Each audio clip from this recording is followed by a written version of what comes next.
And welcome to கதை திரட்டு. இந்த வீடியோவில் நம்ம என்ன கதை கேட்க போகிறோம்னா, தேவை மற்றொருத்தி சிறுகதை. நம்ம சேனலை இது வரைக்கும் சப்ஸ்கிரைப் பண்ணாதவங்க சப்ஸ்கிரைப் பண்ணுங்க.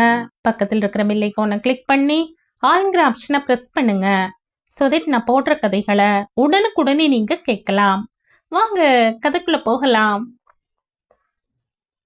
ஒரு விதத்தில் அந்த தகவலை சாரதா எதிர்பார்த்து கொண்டிருந்ததால் சுப்புராஜு சொன்னபோது அதற்குண்டான அதிர்ச்சி ஏற்படவில்லை.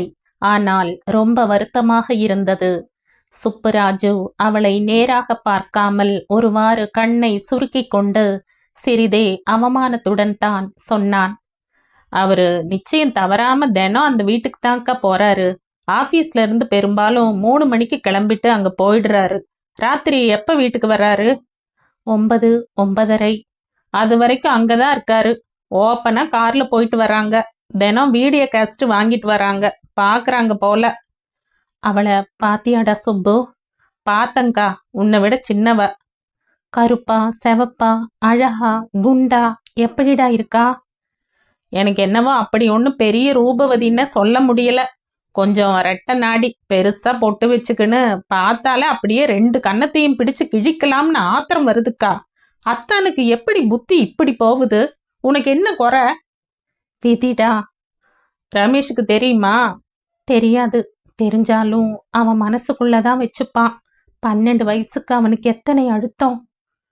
அக்கா, நான் மாப்பிள்ளை கிட்ட நேரா கேட்டுடுவா? இல்ல சுப்பு, கேட்க வேண்டியது நான். அத்தானு நீ துரத்திடுக்கா, இல்ல விட்டு விலகிடு.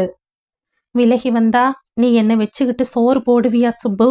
உன் பெண் சாதி சம்மதிப்பாளா சுப்பு? எனக்கு போக்கிடம் இருக்குதா சுப்பு? சுப்புவிடம் இதற்கு நேரடியான பதில் இல்லை. அப்பா அம்மா இருந்திருந்தால் இந்த மாதிரி நடந்திருக்குமா? அப்பா இருக்கிற வரைக்கும் எத்தனை பயந்துகிட்டு மரியாதையா இருந்தார் மாப்பிள்ளை. தான் பண்றது தப்பு அநியாயம்னு முதல்ல அவர் உணர்ற மாதிரி பளிச்சுன்னு சொல்லிடு. சொல்லி சுப்புராஜு மௌனமாக இருக்க சாரதா அவனுக்கு காஃபி கொண்டு வர சென்றாள். அவளுடன் வந்த சுப்புராஜு, 4 ஆளை வச்சு அந்த பொம்பளைய உண்டு இல்லைன்னு அடிச்சு போட்டுடுவோமா? தப்பு. நம்ம ஆளு கிட்ட இருக்கிறப்ப அவளை எதுக்கு அடிக்கணும்? கல்யாணமான ஒரு ஆள் கூட சகவாசம் வச்சுக்கிறது தப்புன்னு தெரிய வேண்டாமா அந்த மூதேவிக்கு? இவர் புத்தி எங்க போச்சு ராஜு? ஒரு ஆம்பளைன்னா என்ன வேணா செய்யலாமா? கேட்டுடுக்கா, தயங்காத. கை வளையெல்லாம் போட்டிருக்காளாடா? நகை சரியா பார்க்கல. என்ன மாதிரி சேலை கட்டிட்டு இருந்தா? சரியா பார்க்கலக்கா. பாண்டி பஜார்ல பாத்திர கடை இருக்குது பாரு, அங்க ஒரு முறை கார்ல பார்த்தேன். 2 பேரும் பழரசம் பருகிட்டு இவரு தோள் மேல கை. ச்சே, சொல்றதுக்கே அசிங்கமா இருக்குது. காஃபி கலக்குகையில், அக்கா நீ என்ன செய்யணும்னு சொல்றியோ அப்படியே செய்யறேன். இந்த ஆளுகிட்ட ஏதும் இறக்கம் காமிக்காத. எனக்கு ராபர்ட்சன் பேட்டையில 2 ரவுடிங்களை தெரியும். 4 தட்டு தட்டி பேத்துற சொல்றேன். சாரதாவுக்கு அவன் பேசுவது மனதில் பதியவில்லை. மணப்பந்தலில் எரிந்த நெருப்பும் தேனிலவுக்கு சென்றிருந்த போது ஜெகதீஷ் சிகரெட் குடிப்பார் என்று தெரிந்து அதிர்ச்சியும் அப்போதே அவர் கண்கள் அலைந்ததும் வேலைக்காரி எதிர் வீட்டு ராமசுவாமியின் மனைவி அக்கா பெண் காஞ்சனா, தன் தங்கை காமாட்சி இவர்கள் பேரில் அவர் செலுத்திய கவனங்களும் வழிந்த அசடுகளும். ரத்தத்துல சோரம் ஊறி போயிருந்த மனுஷன் அடிப்பதாலோ பல்லை தட்டுவதாலோ மோகம் மறையாது. ஏனோ அவளுக்கு அந்த ஆசை தோன்றியது. என்னை பதவி நீக்கியவள் எப்படி இருப்பாள்? நான் அவளை பார்க்கணும் ராஜு. ஒரு முறையாவது பார்க்கணும். வீட்டு விலாசம் சொல்லு.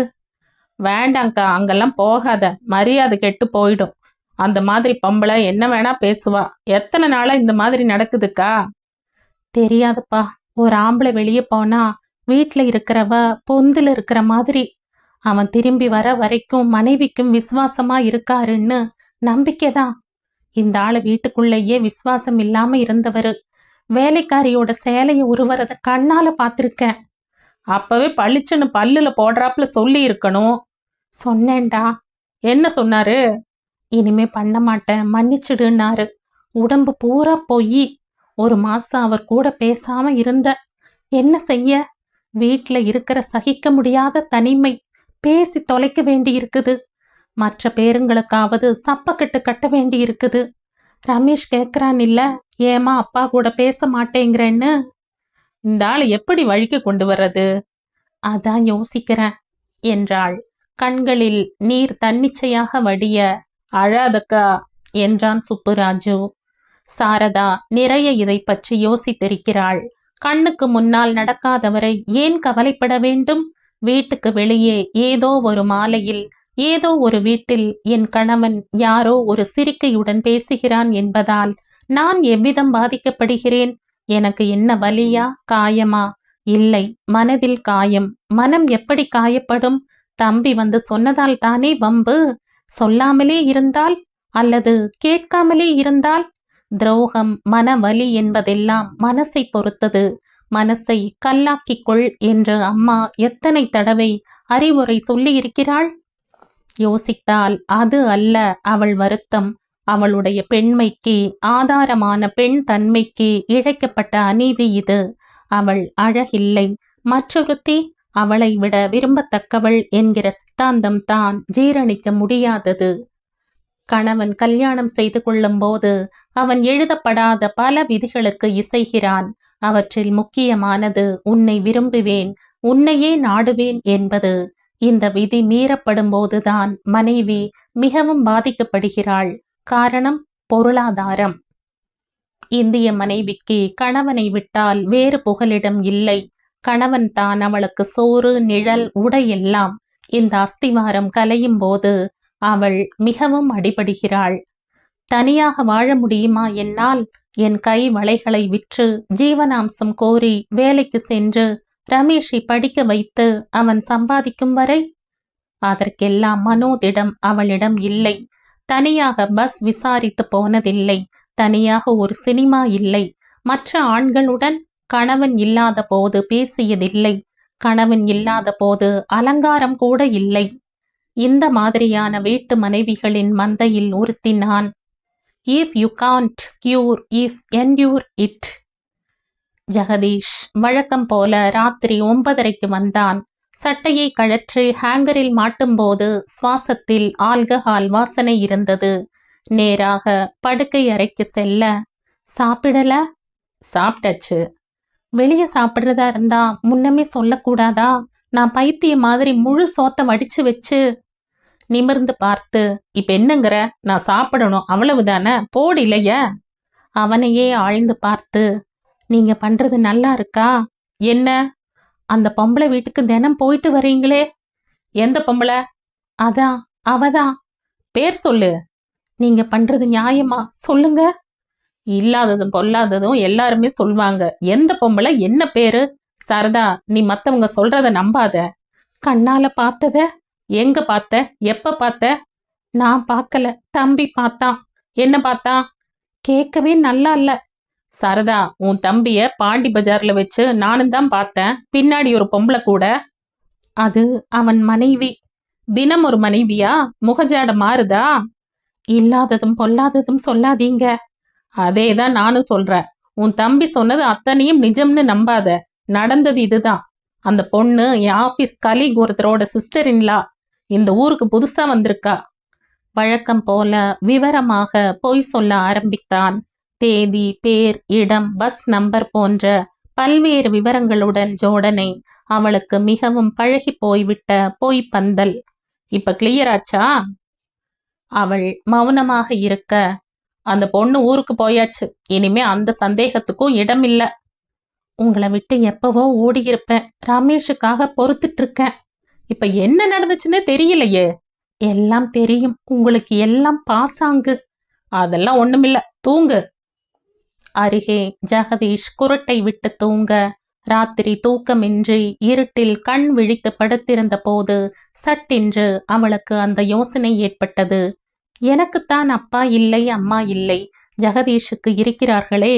அம்மா, அப்பா, அவர்களிடம் போய் சொல்வோம், முறையிடுவோம். உங்கள் பிள்ளை செய்கிறது சரிதானா? கண்டித்து சொல்லக்கூடாதா? அதற்கு முன் தம்பி ராஜு சொன்னது சரிதானா என்று ஒரு முறை பார்த்துவிட வேண்டும். எப்படி? மறுதினம் பிற்பகல் ராஜுவின் அலுவலகத்துக்கு சென்று அவனையும் கூட்டிக் கொண்டு சென்றாள். டாக்ஸியிலேயே அவர்கள் வீற்றிருக்க சரியாக 3:30க்கு ஜெகதீஷ் காரில் வந்து இறங்க, மாடியில் பழக்கப்பட்டவன் போல் நடந்து சென்று மணி பொத்தானை அழுத்த, கதவு திறக்க 2 கரங்கள் அவனை தோளில் மாலை போட்டு உள்ளே இழுத்து செல்வது தெரிந்தது. மொட்டை மாடியில் அவன் சட்டைகள் உலர்ந்து கொண்டிருந்தன. பாம் வச்சு வெடிச்சிடலாம் போல வருதுக்கா, இப்பவே போய் இடிச்சு திறந்து அந்த ஆளு வெளியே இட்டாந்து. இல்ல ராஜு, இத வேறு விதமா தீர்த்து வைக்கணும். சாயங்காலம் அசோக் நகரில் இருந்த சொக்கலிங்கம் வீட்டுக்கு சென்றாள். தனி வீடு கட்டிக்கொண்டு காம்பவுண்டு சுவரும் தோட்டமுமாக இருந்தது வீடு. நாய் அவளை பார்த்து ஒரு முறை குறைத்துவிட்டு வாலாட்டியது. மரகதவல்லிதான் கதவை திறந்து அவளை பார்த்ததும் புன்னகை செய்து, வா சாரதா, என்ன அவன் வரலையா என் மகன்? அவர் ஆபீஸ்ல இருந்து இன்னும் வரலைங்க. ரமேஷ், அவன் இன்னும் பள்ளிக்கூடத்துல இருந்து வரலைங்க. 2 பேரையும் விட்டுட்டு தனியா வந்திருக்க, எது முக்கியமான விஷயமா? ஆமாம்மா. உட்காரு, காஃபி சாப்பிட்றியா? சாப்பிட்றேங்க. மாமா எப்படி இருக்காரு? அப்படியேதான், மாறுதல் எதுவும் இல்லை. என்ன விஷயம் சொல்லு. உங்க மகனை பத்தி தான். அவள் முகத்தில் சற்று கவலை தெரிந்தது.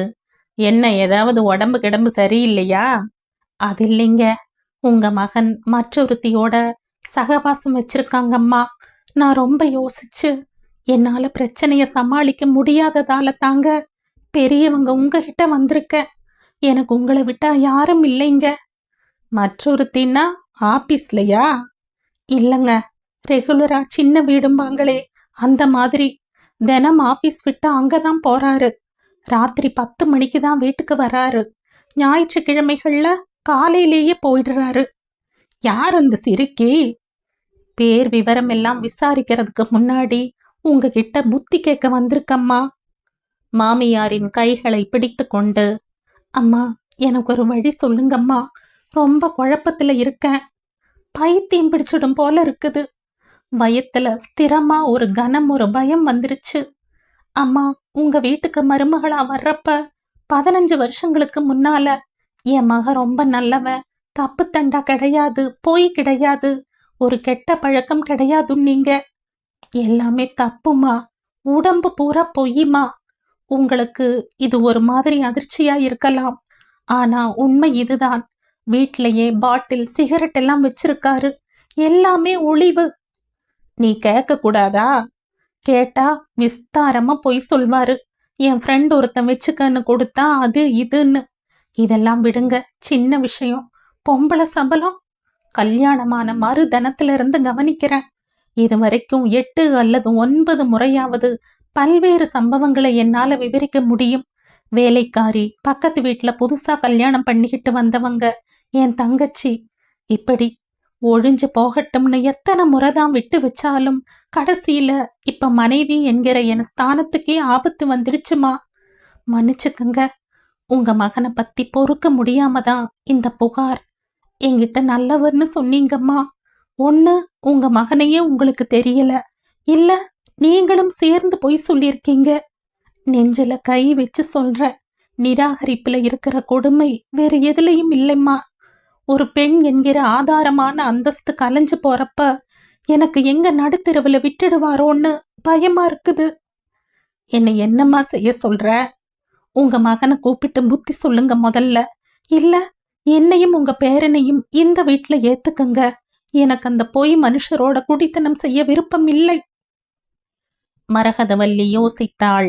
அவள் நெற்றி புருவங்கள் வில்லாக வளைந்து உதடுகள் துடிக்க ஆரம்பித்தன. இத பத்தி ஏதாவது உங்ககிட்ட ஆரம்பிச்சானா? இல்லைங்க, அவர் எதுவும் சொல்லவே மாட்டாரு. கிட்டவா. அவள் அருகில் செல்ல அவளை அணைத்து கொண்டு, என்ன மன்னிச்சிடு சாரதா என்றாள். அவள் கண்களை துடைத்து கொண்டு, இப்படியெல்லாம் இருக்க மாட்டான்னு எதிர்பார்த்துதான் கல்யாணம் செஞ்சு கொடுத்தேன். என் மேல குற்றம் இல்லை, நல்லது நினைச்சுதான் செய்தேன். உங்ககிட்ட பொய் சொல்லலை. உன்னை போல நானும் நம்புனேன். என்னவோ ஏதோ எனக்கு ஒரு வழி சொல்லுங்க.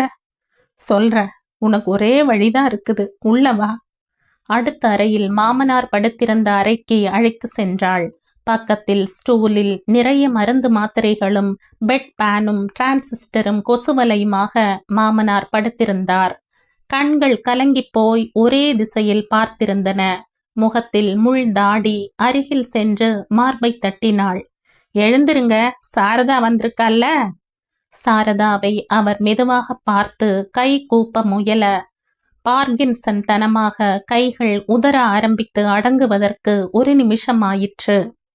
இந்த மாதிரிதான் எல்லாம் ஆடி போயிருச்சு, அடங்கி போயிருச்சு. மாமா எப்படி இருக்கீங்க?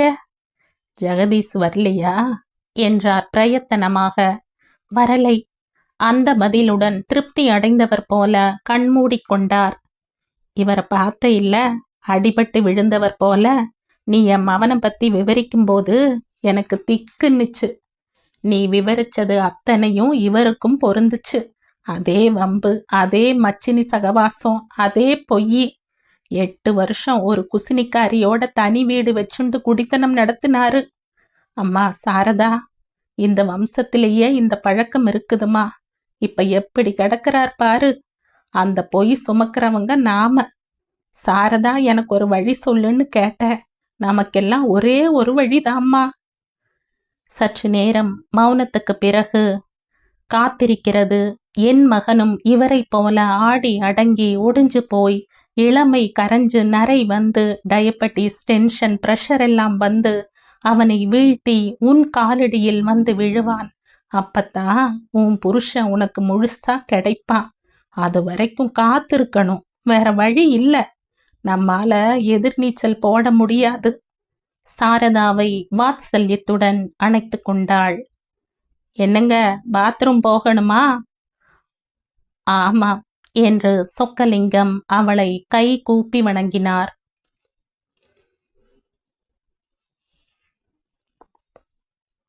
இதோடு இந்த கதை முடியுது. இந்த கதை உங்களுக்கு பிடிச்சிருந்தா லைக் பண்ணுங்க, ஷேர் பண்ணுங்க, சப்ஸ்கிரைப் பண்ணுங்க. மற்றும் ஒரு இன்ட்ரெஸ்டிங்கான கதையோட அடுத்த வீடியோல சந்திப்போம். பாய். தேங்க்யூ.